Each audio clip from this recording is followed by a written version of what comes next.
काश बाबा साहब हमारे साथ और रहते, काश बाबा साहब हमारे बीच में 5-10 साल और जीते, तो कम से कम बाबा साहब अपने जीते जी इस देश के बहुजन समाज के लोगों को हुक्मरान बना करके जाते। लेकिन आज बाबा साहब हमारे बीच में नहीं है। लेकिन बाबा साहब का संविधान, अभी मेरे कुछ साथियों ने संविधान इधर दिया, संविधान गिफ्ट में दिया, करौली के साथियों ने इधर संविधान गिफ्ट में दिया, और बाबा साहब हमारे बीच में नहीं है फिजिकली, लेकिन उनकी आत्मा उस संविधान के अंदर बसती है। और उस संविधान के एक एक अक्षर में, एक एक पन्ने में बाबा साहब हमारे बीच में आज भी अमर हैं, जिंदा हैं सब। और बाबा साहब ने हमें सारे रास्ते बताए। और मेरे बच्चों, आपको इस देश का शासक बनना है। 1935 में लिख दिया कि जाओ मेरे बच्चों, अपने घरों की दीवार पर लिख दो, आपको इस देश का शासक बनना है। और बाबा साहब ने लाइफ में पूरे जीवन भर संघर्ष किया, और इस बात का संघर्ष अपने लिए कोई संघर्ष नहीं किया। इस बात का संघर्ष नहीं किया कि बाबा साहब क्या मूर्ति लगाए, बाबा साहब को देश का प्रधानमंत्री बनना। बाबा साहब ने सपना क्या देखा?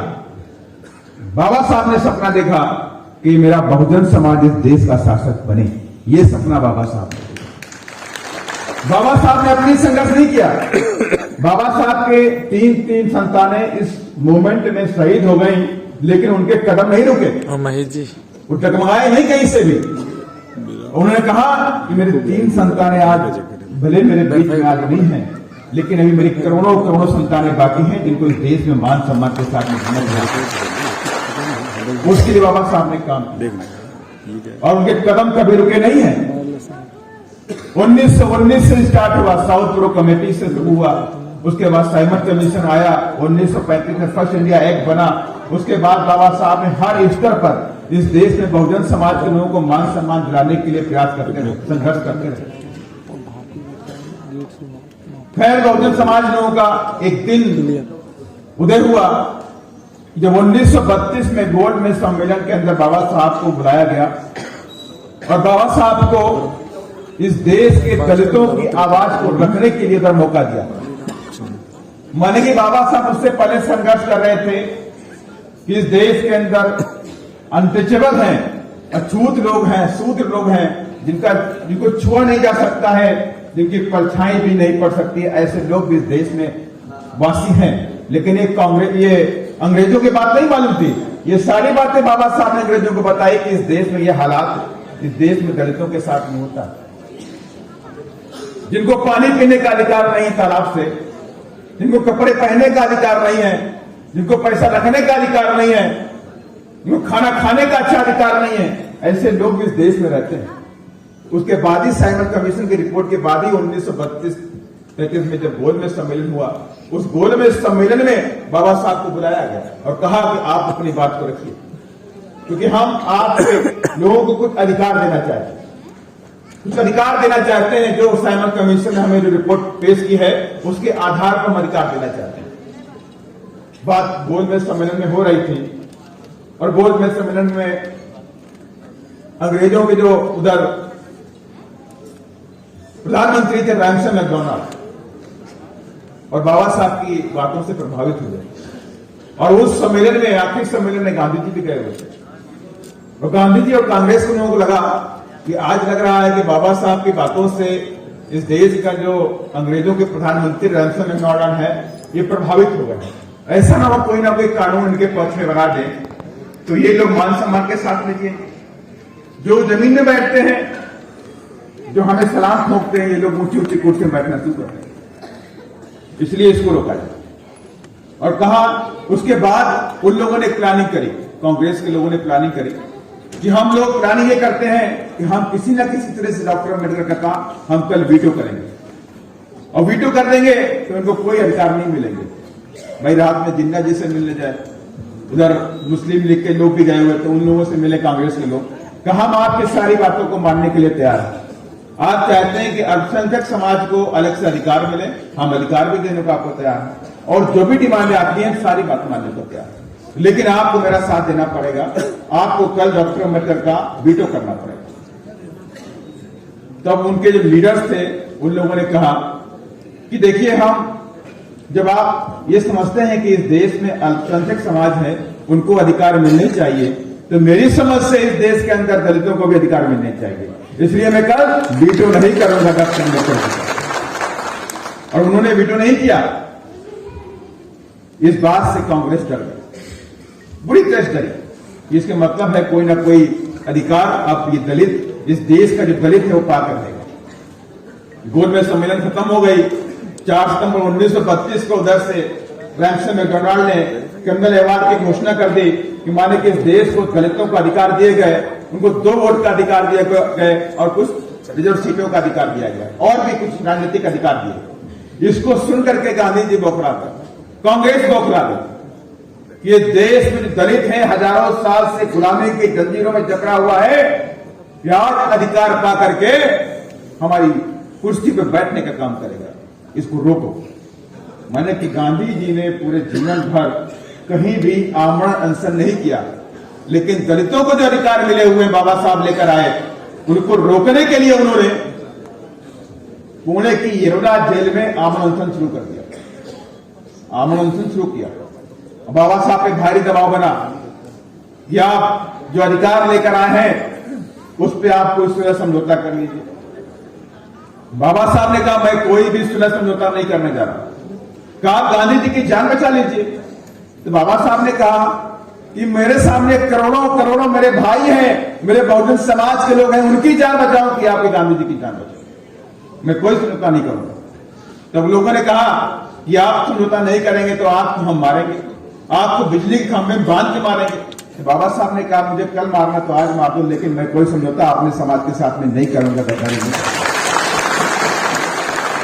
फिर कांग्रेसियों ने कहा कि बाबा साहब डॉक्टर अम्बेडकर आप मेरी बात को नहीं मान रहे हैं, ठीक है, लेकिन हम आपको नहीं मारेंगे, हम आपके प्यारे प्यारे समाज को मारेंगे, उनको दंगा करके मारेंगे।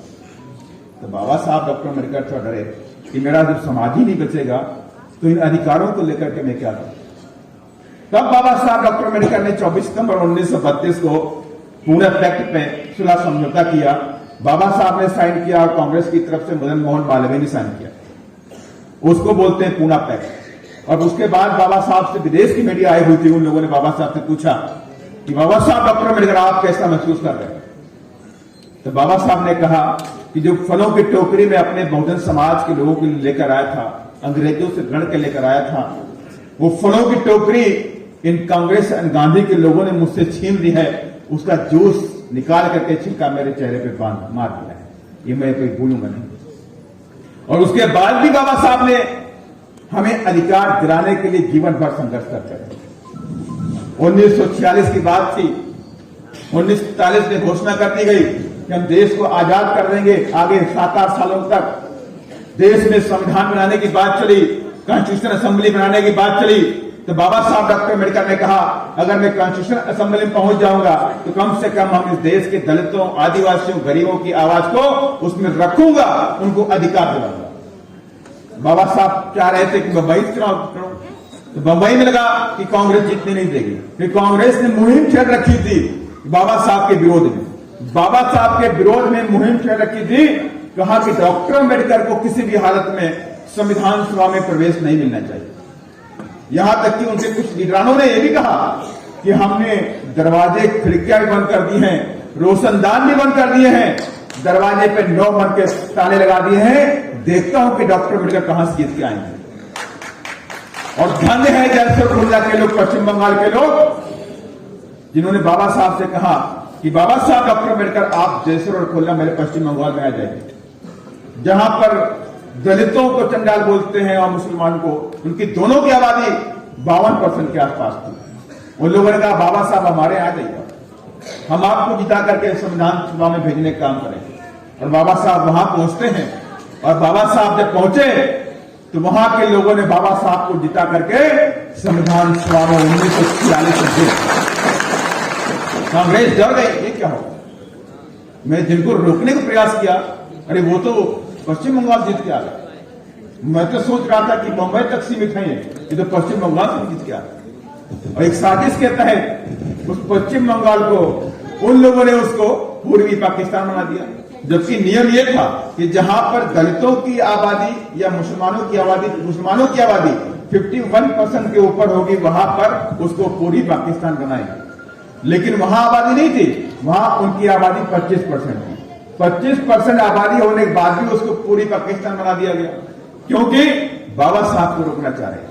वो चाह रहे थे बाबा साहब डॉक्टर अम्बेडकर संविधान सभा में न पहुंचे, इसलिए उन्होंने कहा कि बाबा साहब डॉक्टर अम्बेडकर अभी पूर्वी पाकिस्तान बन गया है, अब आप चाहें तो पाकिस्तान जा सकते हैं, आप भारत के मेंबर नहीं। तो बाबा साहब ने कहा कि मेरे लोग यहां रहते हैं, मैं पाकिस्तान जाके क्या करूंगा। बाबा साहब ने रिजाइन कर दिया। बाबा साहब अंग्रेजों से मिले और उनसे कहा कि जब मैं इतना पढ़ा लिखा इंसान हूं, मेरे साथ में ऐसी जब भावना होती है और मेरा करोड़ों जो मेरा बहुजन समाज है, जो हजारों साल से गुलामी की जंजीरों में जकड़ा हुआ समाज है, इनके साथ में क्या हुआ, इनके साथ में कैसे न्याय करेंगे। तो अंग्रेजों ने कहा आप परेशान न होइए। तो उन लोगों ने कहा, अंग्रेजों ने कांग्रेस के लोगों से, कि हम आपके हाथों में पावर के ट्रांसफर तब तक नहीं करेंगे जब तक आप बाबा साहब डॉक्टर अम्बेडकर को संविधान सभा में नहीं। तो कांग्रेस के लोगों ने 1947 में एक सीट खाली कराई, MR जयकर, मुकुंद राज जयकर की सीट, पुणे की सीट जो थी, खाली करा करके बाबा साहब को उस सीट से संविधान सभा में भेजने का काम किया। और 15 अगस्त 1947 को बाबा साहब भारत के प्रथम कानून मंत्री बने, देश भी आजाद हुआ, उसी दिन कानून मंत्री बन गए। उसके कुछ ही दिन बाद बाबा साहब संविधान सभा की ड्राफ्टिंग कमेटी के चेयरमैन बना दिए गए। और चेयरमैन इसलिए नहीं बनाए गए, चेयरमैन इसलिए बनाए गए कि बाबा साहब के अंदर काबिलियत थी, बाबा साहब के अंदर एजुकेशन थी, वो शिक्षा और काबिलियत के दम पर वो ड्राफ्टिंग कमेटी के चेयरमैन भी बना दिए गए। उसके पीछे में एक इंटरेस्टिंग कहानी है, ड्राफ्टिंग कमेटी चेयरमैन के लिए भी इंटरेस्टिंग कहानी है। कांग्रेस के लोगों ने लंदन फोन किया, कोलंबिया फोन किया, ऑक्सफोर्ड फोन किया, वहां के लोगों से बात की कि हमें एक ऐसा व्यक्ति के नाम सुझाइए जो हमारे देश का संविधान लिख सके। तो कोलंबिया यूनिवर्सिटी ने कहा, अरे आपके देश में सूरज रहता है, आप हमारे देश में क्या ढूंढ रहे हो भाई, सूरज तो आपके देश में है, आप हमारे यहां क्या ढूंढ रहे हो। तो बोला कौन है सूरज, और डॉक्टर अम्बेडकर, हमारे यूनिवर्सिटी में आज तक ऐसा स्कॉलर नहीं मिला, आपके देश में रहते हैं, आप उनसे संपर्क करिए। तब उसके बाद बाबा साहब को इन लोगों ने ड्राफ्टिंग कमेटी का चेयरमैन बना दिया। और जब ड्राफ्टिंग कमेटी का चेयरमैन बनाया तो हजारों साल की गुलामी की जंजीरों को बाबा साहब ने तोड़ के रख दिया। ये सम्मान दिला दिया हमको, ये पगड़ी पहनने का सम्मान दिला दिया, कुर्सी पे बैठने का सम्मान दिला दिया, शिक्षा का सम्मान दिया, शिक्षा का पावर दी, शिक्षा की हमें अधिकार दिए, नौकरी का अधिकार दिया। बाबा साहब तमाम तरह का अधिकार, नाना प्रकार के अधिकार बाबा साहब ने हमको संविधान के अंदर दिए हैं। और ये जरूरी साथियों है, मैंने आज बाबा साहब के बारे में इसलिए मैं कह रहा हूं कि बाबा साहब ने रास्ते बनाए हैं और बाबा साहब ने कहा भी है, बाबा साहब ने कहा है कि शिक्षित बनो, संघर्ष करो और संगठित रहो। ये 3 बातें बाबा साहब ने कही अपने उपदेश में। का शिक्षा वो शेरनी का दूध है जो पिएगा दहाड़ा। माने कि आप इस देश के धरना सेठ नहीं है, आप लैंडलॉर्ड भी नहीं है, आप बिजनेसमैन भी नहीं है, आपके पास शिक्षा है, आप शिक्षा को ग्रहण कर लो, आप इस देश में सिर की तरह दहाड़ो। ये शिक्षा मिली। बाबा साहब ने कहा कि अगर आपके घर में 2 वक्त की रोटी मेरे बच्चों हैं तो 1 वक्त की रोटी खाना, लेकिन अपने बच्चों को शिक्षित करना। और दूसरी बात बाबा साहब ने कही, संघर्ष करो, का संवैधानिक अधिकारों के लिए संघर्ष करना पड़ेगा, आपको संघर्ष करना पड़ेगा, क्योंकि अधिकार मांगे जाते नहीं हैं, अधिकार छीने जाते हैं, इसलिए आपको संघर्ष करना। और संगठित रहने के नाम पर बाबा साहब ने कहा कि जो मेरा बहुजन समाज है, ये बैठा हुआ इधर है, इन सबको संगठित रहना पड़ेगा। बाबा साहब डॉक्टर अम्बेडकर ने हमें वोट की ताकत दी है, और वोट की ताकत इतनी बड़ी ताकत है, अगर बहुजन समाज के लोग उस वोट की ताकत को समझ जाएं तो उनके ऊपर आने होने वाले अत्याचार, मैं देखता रहता हूं, इधर राजस्थान में मैं पढ़ता रहता हूं, खून के घूंट पी लेता हूं। मैं देखता हूं जब कि बंदोली हो रही है, घोड़ी से उतारे जा रहे हैं, शादी होती है तो वहां पे पत्थरबाजी हो जाती है, माने कितने मंत्री इधर कांग्रेस में बैठे हैं हमारे, कितने कांग्रेस में हमारे समाज के मंत्री बैठे हुए हैं, लेकिन हिम्मत नहीं है कि हमारे समाज के लोगों को मान सम्मान दिला दे। यही बाबा साहब ने कहा, संगठित रहो मेरे बच्चों, संगठित रहो, अपने वोटों को संगठित कर लो। वोट को आप इतना कमजोर मत समझो, इसी वोट के जरिए आपको इस देश का राजा बनना है, इसी वोट के जरिए आपको शक्ति के मंदिर वाले पार्लियामेंट से कब्जा करना है। बाबा साहब की मूर्ति लगाते हैं हम सब लोग, बाबा साहब की उंगलियों का इशारा है, हाथ में संविधान होता है, और बाबा साहब के संविधान में मैंने पहले कहा है, बाबा साहब ने कहा मेरे बच्चों, अगर आपके शरीर में खून का आखिरी कतरा जब तक है तब तक आपको अपने संविधान की रक्षा करनी है। और बाबा साहब की उंगलियों का इशारा है कि मेरे बच्चों, इस शक्ति के मंदिर पे कब्जा कर लो अपने उत्थान के लिए। इस शक्ति का मंदिर, शक्ति का मंदिर क्या है? माने कि पार्लियामेंट। बाबा साहब ने पार्लियामेंट नहीं बोला, कहीं पार्लियामेंट नहीं है, इसको आप सिर्फ पार्लियामेंट समझो। भाई शक्ति का मंदिर है, इससे शक्तिशाली मंदिर और कहीं नहीं है। इस पर कब्जा कर लो भाई, वोट अपने वोटों के जरिए। और जिस दिन आप अपने वोटों के जरिए कब्जा कर लोगे, उसी दिन आपके जीवन का उत्थान हो जाएगा, आपके जीवन के सारे दुख और तकलीफें खत्म हो जाएंगी। इसलिए हमें बाबा साहब की बात को मानना चाहिए। बाबा साहब की आज पुण्यतिथि है, बाबा साहब की पुण्यतिथि पर हम आए सिर्फ फूल चढ़ा के चले जाएं, बाबा साहब अमर रहे या जमीन बोल के चले जाएं, तो ये बाबा साहब नहीं, पूरे समाज के साथ में अन्याय होगा। अगर बाबा साहब को अगर हम सही से मानते हैं, बाबा साहब की पुण्यतिथि पर हमें कसम खानी चाहिए कि बाबा साहब अभी आपका सपना पूरा नहीं है, 2023 में राजस्थान में पूरा कर रहे हैं।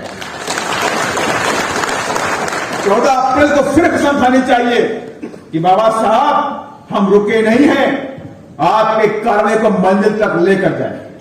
अपने घर में बाबा साहब की फोटो लगाइए और डेली बाबा साहब को देखिए शाम के समय कि बाबा साहब आपकी शहादत खराब नहीं होगी, आपका संघर्ष खराब नहीं होगा। हम आपके बच्चे अपने रास्ते पर, आपके बताए हुए रास्ते पर चल करके सत्ता हाथों में लेकर आएंगे। अगर ये हम काम करेंगे तो मैं 100% कहता हूं कि 2023 में राजस्थान में बीएसपी के हाथी को कोई रोक नहीं पाएगा, और 2024 में हम सब अपनी बहन जी को इस देश की गद्दी तक पहुंचा। इसलिए मैं कहता हूं, इस वोट की ताकत को समझिए, संगठन की ताकत को समझिए। आप सभी लोग मिलकर के काम करिए, बिना काम के कुछ नहीं होने वाला। हम कहें कि 10 लोग काम करेंगे या मंच पे बैठे ही लोग काम करेंगे, तब भी बात नहीं बनेगा। हम सभी लोग बाबा साहब के वंशज हैं, बाबा साहब के जब वंशज हैं तो ये हमारी नैतिक जिम्मेदारी बनती है। मेरे पास आए कोई संगठन का पद हो चाहे ना हो, हम बाबा साहब के लोग हैं।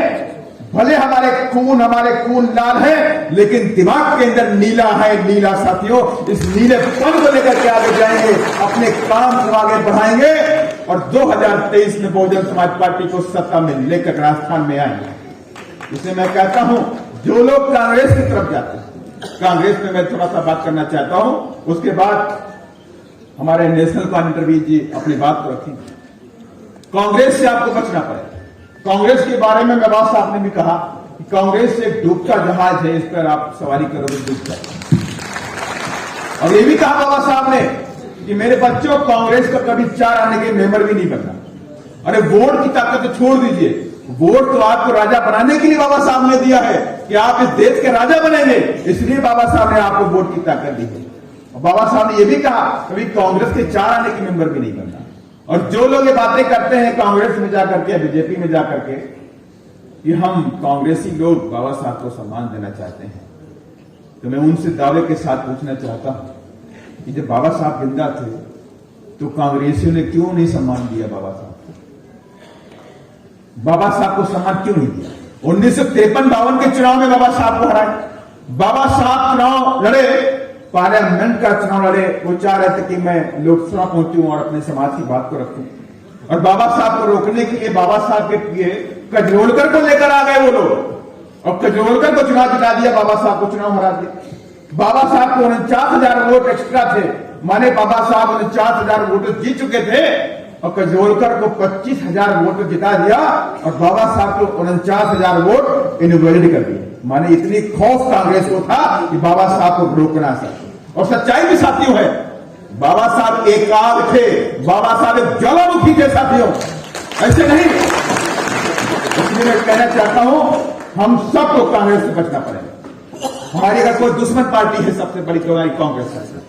इस कांग्रेस को निस्तानाबूद करना पड़ेगा सबसे पहले कांग्रेस के साथ। जिस तरह से उत्तर प्रदेश में आपने देखा भी कि सारी कांग्रेस खत्म, कांग्रेस से हमारे लोग निकल के आए और बहुजन समाज पार्टी को, बाबा साहब की विचारधारा को आज 4 बार माना गए मुख्यमंत्री बने चुनाव किया। इस तरह से यहां भी करना पड़ेगा।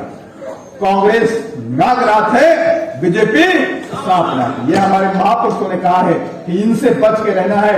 नागनाथ के मतलब होता है, सांपनाथ है कांग्रेस के मतलब होता है हरी घास का सांप है, चुपचाप आएगा, आपको डसने का पता नहीं चलेगा। और बीजेपी नागनाथ है माने कि फन फैलाता है, दूर से दिखाई पड़ेगा कि नाग आ रहा है। तो यहां ब्रजस्थान के लोग तो बल्लम वल्लम लेके तैयार रहते हैं कि आएगा नाग से निपट लेंगे। बल्लम भाली हमारे पास है, लेकिन सांप ना थोड़ा खतरनाक होता है। कहीं रेत के अंदर से घुस के आएगा, कहीं हरी हरी घास में आएगा, आप जहां बैठेंगे आपको डस लेगा।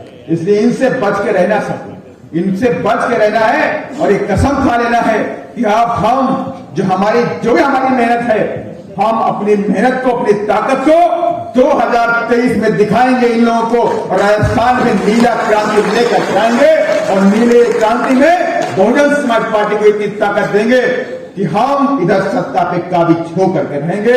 यही मेरा आप सभी लोगों से आज बाबा साहब के पुण्यतिथि पर आप सभी से मेरा निवेदन है कि आप सभी लोग बाबा साहब के फॉलोअर हैं। यहाँ पे सभी लोग बाबा साहब को मानने वाले हैं, बाबा साहब पे जान देने वाले हम सब लोग हैं। ऐसा कोई व्यक्ति नहीं है कि बाबा साहब पे जान न देता। ऐसा कोई व्यक्ति है, बताइए मुझे, ऐसा कोई व्यक्ति नहीं है जो बाबा साहब को मानता ना हो, बाबा साहब के लिए जान न दे सकता। और ऐसा भी कोई व्यक्ति नहीं है कि जो बाबा साहब की विचारधारा वाली पार्टी अपनी खुद की पार्टी बहुजन समाज पार्टी को भी ना मानता। तो बहुजन समाज पार्टी को सत्ता में लाने के लिए हमें प्रयास करना पड़ेगा, पूरी ताकत के साथ में काम करना पड़ेगा, गांव गांव धानी धानी जाना पड़ेगा, अपनी टीम खड़ी करनी पड़ेगी। अभी हमारे गायक मंडली के लोगों ने कहा, मेरा जी ने कहा, झंडा और डंडा, 5 फुट का डंडा और उस पे लगा नीला झंडा। और ऐसे डंडों और झंडों कम से कम हर बूथ पर 10-10 झंडे और डंडे खड़े हो लेकर के मेरे सिपाही, मैं गौरव के साथ में कहता हूं 2023 में बहुजन समाज पार्टी की बहार आई सर। इसी साथियों, मैं अपनी वाणी को विराम देने से पहले मैं चाहता हूं कि आप सभी लोग इस बात को मत भूलना कि कांग्रेस ने इधर 2-2 बार हमें ठगा है, 2-2 बार हमको ठगा है। 2008 में हमारे 6 विधायक आए, उनको तोड़ने का काम किया। 18 में आए, फिर तोड़ने का काम किया। 18 में किस सरकार नहीं बनने वाली थी, न यहां बनने वाली थी, न मध्य प्रदेश में बनने वाली थी। मान्या गांधी ने कहा कि सामंतवादी ताकतों को रोकने के लिए हमें कांग्रेस को बाहर समर्थन करना पड़ेगा। हमने कांग्रेस को बाहर समर्थन किया, हमने कोई डिमांड नहीं करी, हमने कुछ नहीं कहा कि हमें मंत्री चाहिए, कुछ चाहिए। हमने एक डिमांड करी कि 2 अप्रैल 2018 में जो मेरे बहुजन समाज के जो लोग हैं, जो SC ST के युवा साथी हैं, जिन पर मध्य प्रदेश के अंदर, राजस्थान के अंदर लाखों की तादाद में उन पर मुकदमे किए गए हैं फर्जी, उन मुकदमों को आप वापस, यही डिमांड हमारी खाली थी। और उसके बावजूद भी कांग्रेस ने हमारे आज 6 के 6 विधायक तोड़ने का काम किया साथ में। लेकिन हम बहुजन समाज पार्टी के लोग बाबा साहब के सिपाही हैं, मानवर साहब के सिपाही हैं, बहन जी के सिपाही हैं। इस घूंट को, अपमान को हम सूद समेत 2023 में बदला लेने का काम करेंगे। इस बार कांग्रेस में साथ नहीं छोड़ेंगे, कहीं से सत्ता में आ जाए साथियों। इन्हीं सब बातों के साथियों, मैं अपनी वाणी को विराम देना चाहता हूं और मैं चाहता हूं मेरे साथ आप लोग महापुरुषों के सम्मान में एक बार इतनी तेजी से के सम्मान में आवाज आनी चाहिए, बाबा साहब के पुण्यतिथि पे आवाज आनी चाहिए कि आज इधर मुख्यमंत्री कुल से भी हिलनी चाहिए। बहुत तुम्हारी मायावती जिंदाबाद, जिंदाबाद, बाबा साहेब अमर रहे, बाबा साहेब अमर रहे, कांशीराम साहेब अमर रहे, कांशीराम साहेब अमर रहे। DSP की क्या पहचान,